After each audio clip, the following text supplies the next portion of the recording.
So, welcome. Good to be here and just make an appearance for a moment because there is just really a lot going on in my mind as a miracle worker or sharing the miracles that we receive as the corrective principle.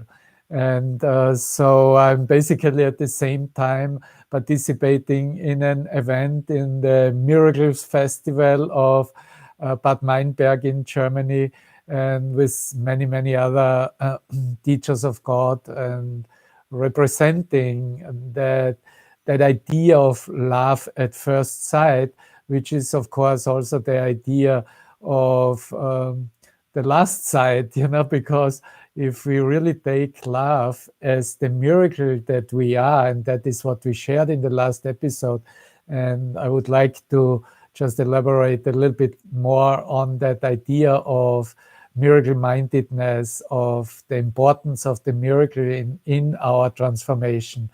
And what we were reading from A Course in Miracles was that you are a miracle, right? Right in the beginning of the course, as well as in chapter 27.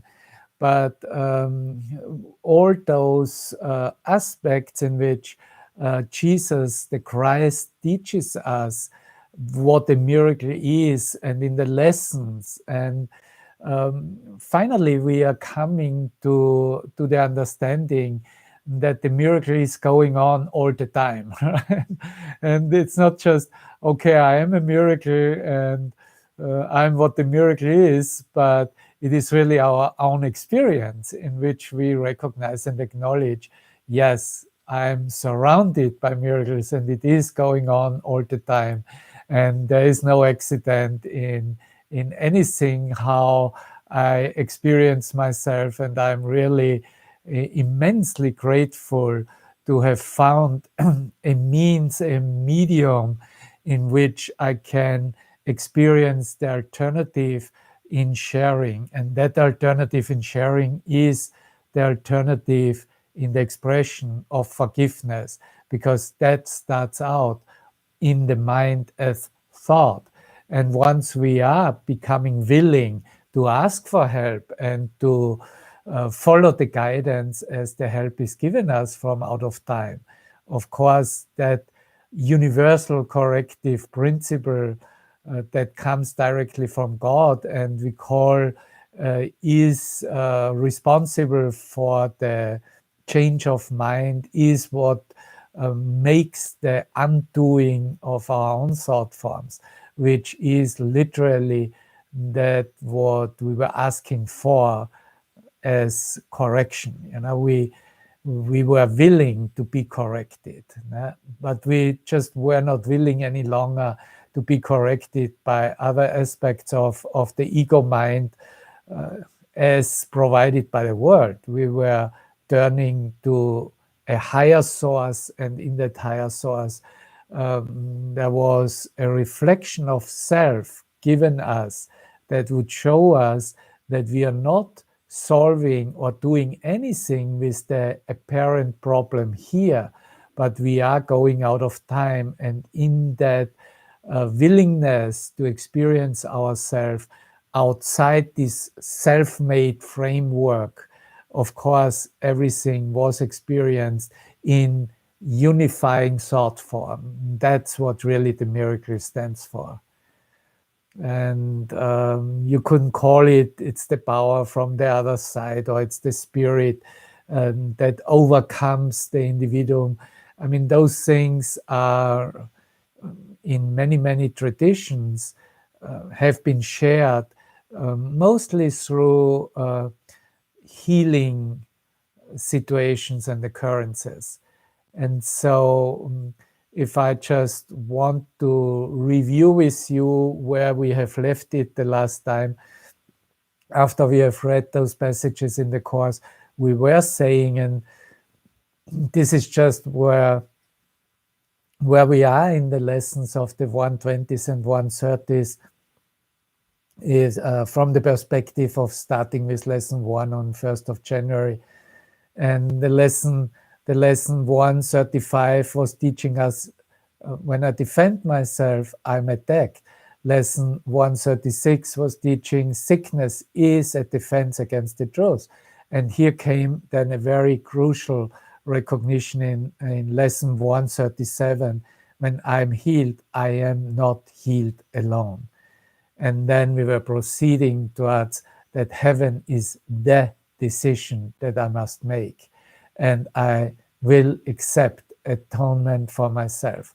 That is none else than the full yes for the acceptance of that corrective principle and the willingness to know myself, to know thyself again, instead of staying in uncertainty, in doubt, and finally in the complete denial. Well, from when I'm healed, I'm not healed alone. We were saying, and I wanna repeat that expression again, as I've expressed it in this manuscript, which is prepared to be published. Along with me, everyone is already healed and back home in heaven.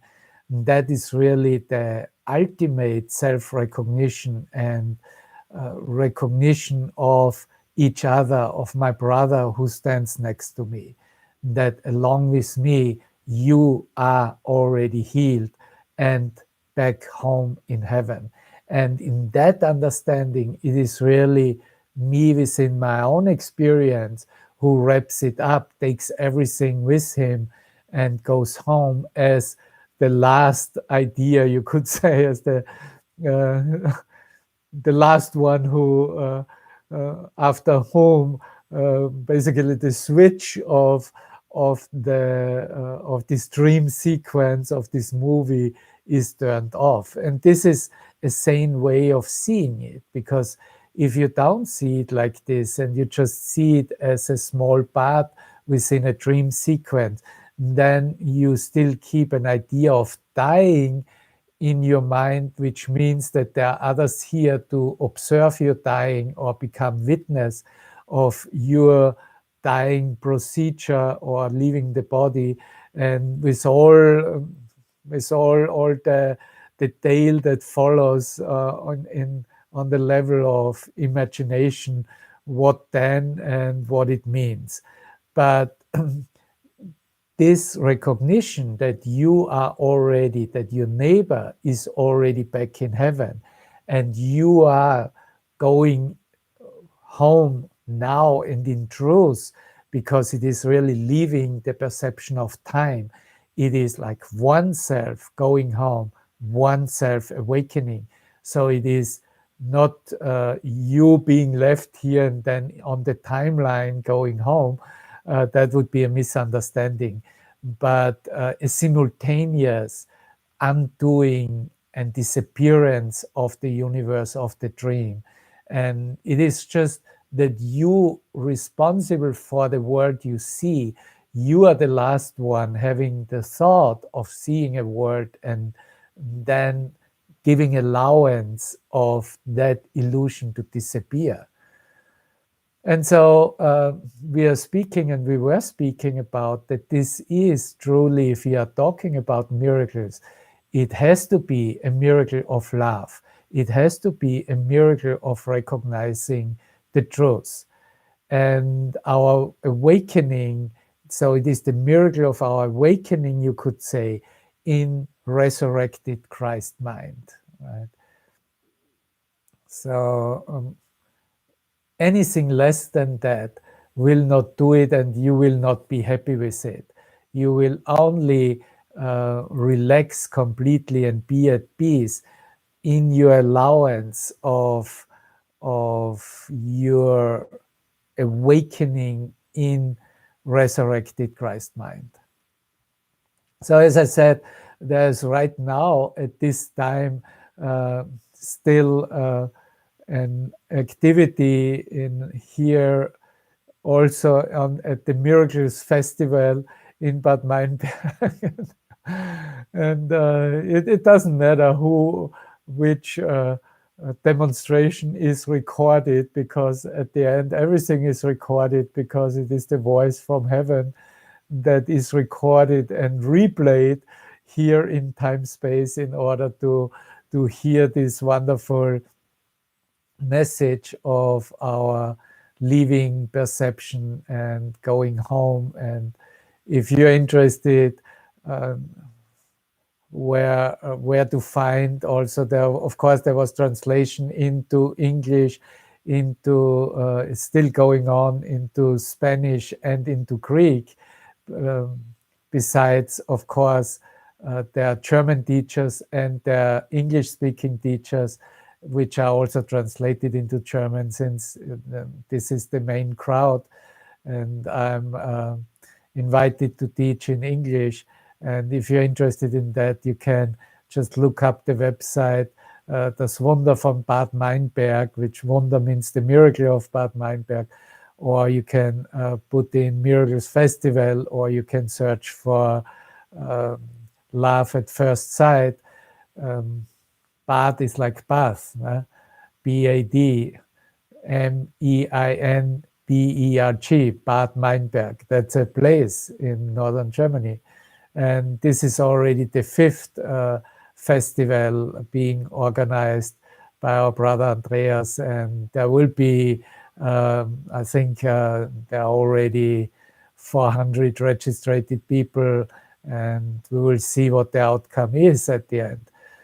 But having said that, I'm just mentioning it because it is an alignment in my mind, in our mind. It is really a simultaneous demonstration of true self, and demonstrating that the truth is true and nothing else is true. And it is really just a demonstration of truth as a miracle worker that I can give you, and give you an example of what also your expression is and can only be. You cannot really demonstrate anything of the ego mind, even if it is believed by the human consciousness. But truth remains true, which is that God is the mind with which we think. And it's the only way to think along with God thoughts, which is real thought, which is creative thought. And anything else is revealed literally as completely meaningless. And we have to become accustomed to demonstrating the truth, because it is something new. It's not something new that we haven't touched in moments, but that we have become certain and clear that it can only be a demonstration of pure love, of the truth itself. That is definitely new, because we always, throughout thousands of years, we were mixing it up with whatever magical thoughts, with whatever high esoteric spiritual ideas, which came out then to to just be another illusion, right? And just to be another demonstration, as if there would be any reality here on the timeline, and would have anything to do with what is perceived on the timeline. No, I'm here demonstrating that the truth is not bound by time, so it is not verifiable with anything on the timeline. And even if you say, well, in this temple or with this holy man, I have felt so much the divine power, you excuse me, you really haven't felt that or realized that on the timeline as a perception with a reference from the past. But the realization is by being the mind of God and entering into the creative thought. And so, in that sense, holding that dear and real, what is eternally true. Well, having said that, we were then sharing kind of those expressions in chapter 1 and chapter 27 about what is a miracle, or we are coming to chapter 27 now. And we make that expression, or we remember as still in the miracles principles at the beginning of the course. It is expressed that Christ inspires all miracles, and miracles do not depend on revelation but induce it. It is the miracle that induces revelation. It is that correction of that change of mind that allows the mind to experience revelation. And I also like the miracles principle. Miracles praise God through man, honoring his creations and affirming their perfection. And they also honor man because he's lovable. And miracles should inspire gratitude, not awe. That is something that is definitely many times misunderstood, as long as the consciousness is still in a form of idolization. Miracles should inspire gratitude, not awe. They are signs of love among equals. Man should thank God for what he really is, very holy, and the miracle honors this holiness. But he also said, I'm just taking here, like in a synopsis, a couple of sentences out of how Jesus deals with that in the beginning of the course in the miracles principles, just that we get an overview how broad and huge that understanding of miracle-mindedness is. Miracles restore the mind to its fullness, establishing perfect protection. Miracles are the way in which minds which serve the Spirit unite with the Christ for the salvation or release of all God's creations. Miracles are examples of right thinking. Thank you. Miracles are examples of right thinking. The miracle is a correction factor, acts as a catalyst, shaking up erroneous perception, and dissolves error, restoring wholeness. So that might be already a deeper understanding within our going along in living. Okay, this is a course in miracles, and it's not just a course of studying about miracles, but a course in the sense of a direction, of a way. I will read that again. Miracles are examples of right thinking. The miracle is a correction factor, acts as a catalyst, shaking up erroneous perception, and dissolves error, restoring wholeness. Their strength in releasing man from his misplaced sense of isolation, deprivation, and lack is a major contribution of miracles. Miracles are affirmations of the sonship, which is a state of completion and abundance. A miracle is never lost. It touches many people you do not even know, and sometimes produces undreamed of changes in forces of which you are not even aware. That is not your concern. The miracle will always bless you. Remember that. And that is the reason why you can bless, because the miracle will always bless you. The miracles you are not asked to perform have not lost their value. The miracle extends without your help, but you are needed that it can begin. Accept the miracle of healing, and it will go forth because of what it is. Well, that was this last part from chapter 27, the fourth section. Experiencing the miracle. Okay, and this is really what all of us want and dedicate our transformation and allowed a complete change, a total change to occur. That is the desire and determination to experience the miracle. But no question about the argument, thought movement, nor special relationship with any of your perceived objects remains. There is an openness, and in this openness, we were talking already of this alignment with His mind, with the mind of God, with the Holy Spirit. Your mind will speed up its activity. And once you are active in that, if you're still maybe right there at the beginning, you will notice that there is a speed up in the activity of your mind activity, and start functioning automatically on its own as that one mind.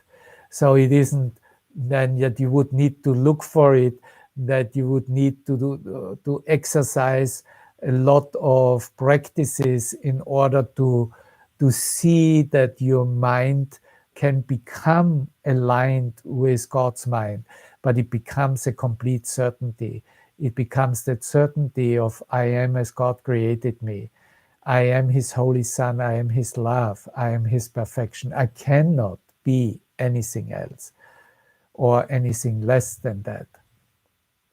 And this is going and with that activity of that alignment, of that automatic functioning in that alignment, is what we call miracle-mindedness. All awakened children are the playful and innocent, who know nothing and yet create beauty wherever they are. This is more than a poetic expression of how we then arrive at how to share miracles. And yet the necessity, yes, I want to share it, I have to share it, and there isn't really any other choice. And I'm absolutely willing and ready for that. And your feeling of melting is perceived in any situation in which you find yourself in, and the miracle is happening all around.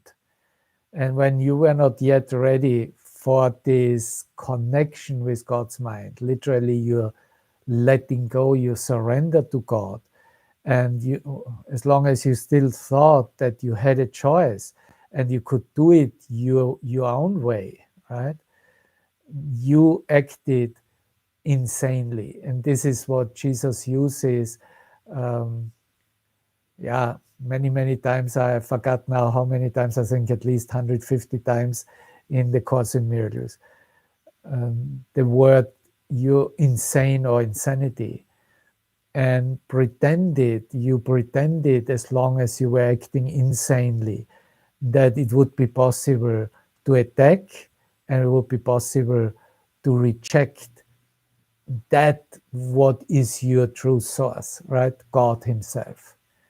And all attack that was projected upon your neighbor was actually an attack on your wholeness, an attack on God.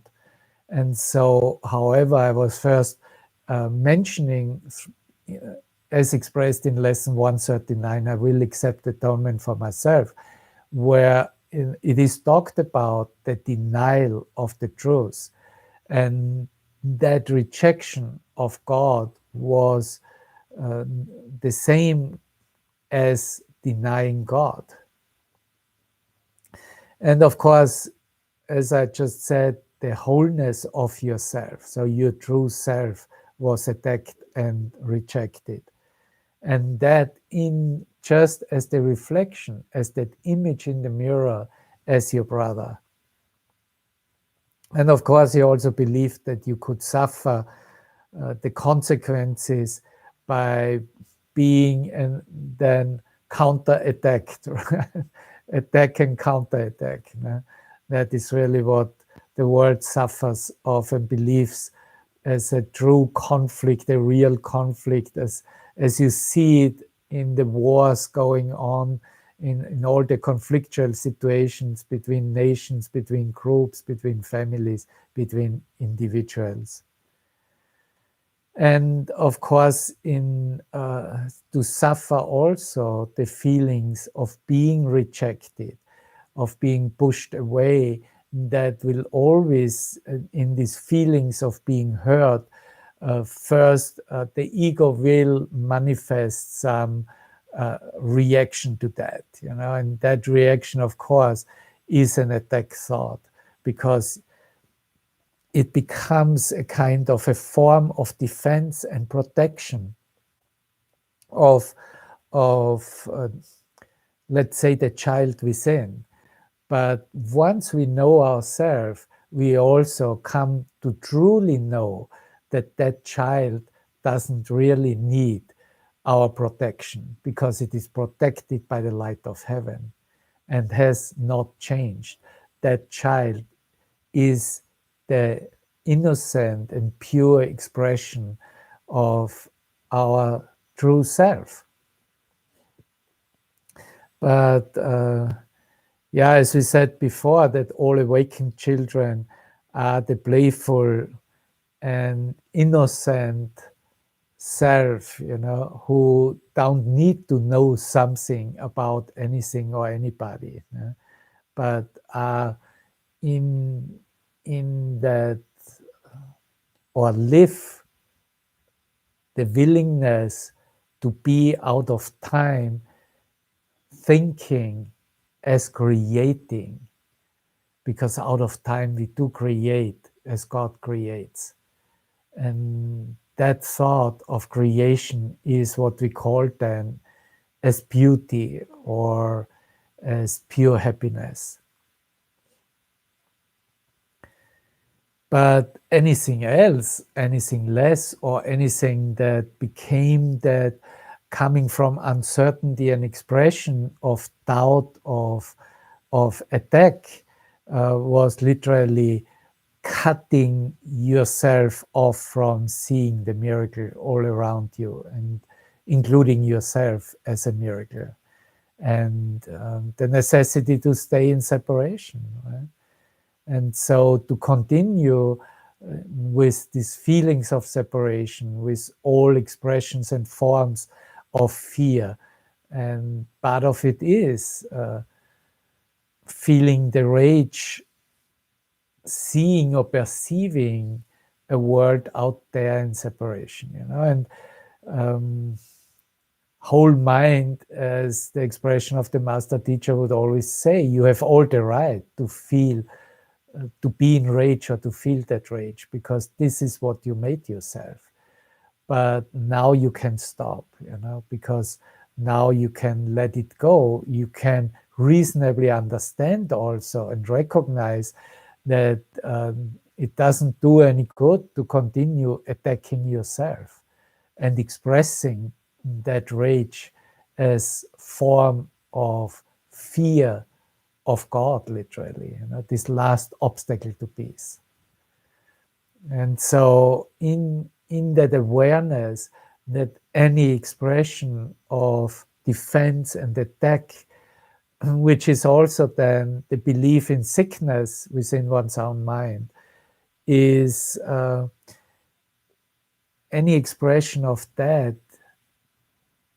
we were just mentioning, determines the attack upon the truth, or the attack on God, is really just a game, right? And only a mind that has played this game enough and has suffered the pain of separation enough will also be willing to let that go, to ask for a consistency of peace in one's experience, and never mind the expression, because that is refining itself, that comes by itself. you be yourself, and that will do. Because once the mind doesn't hold and project separation and see separation anywhere, but knows what I see is a reflection of my mind, is literally myself. It's just a matter of an instant until there's the clear recognition. I don't want to do that anymore unto myself. I don't want to inflict pain unto myself. I don't want to cause separation, pain, suffering unto myself, unto my brothers, unto the world. And so all that is left is, of course, what is left to share. What is left to share? I want to share the peace of God. I want to share what I know that you are, I am, we all already are. I want to share miracle-mindedness. I want to share that benefits all the universe. That is really an expression within the sonship. So blessings, blessings, blessings, blessings. I'll keep it a little shorter today. I will leave it with that, and just express my complete gratitude for you being here and listening and going along and being willing to demonstrate it for yourself, being willing to teach yourself as the demonstration of truth to all aspects of your mind. So you're not going to back up. You go forward in that sharing of that has been given you. You have the right to miracles. Miracles are your inheritance, and this is what represents your own change of mind. And of course, this is what you can offer and what you can give. And it will be received and reflected as, hey, let's celebrate, let's share in that experience of light, love, and peace. Let's remember together in a moment of stillness. Thank you, thank you, thank you. Love you forever. You have a most wonderful day, evening, morning, wherever you are, whenever you join here in.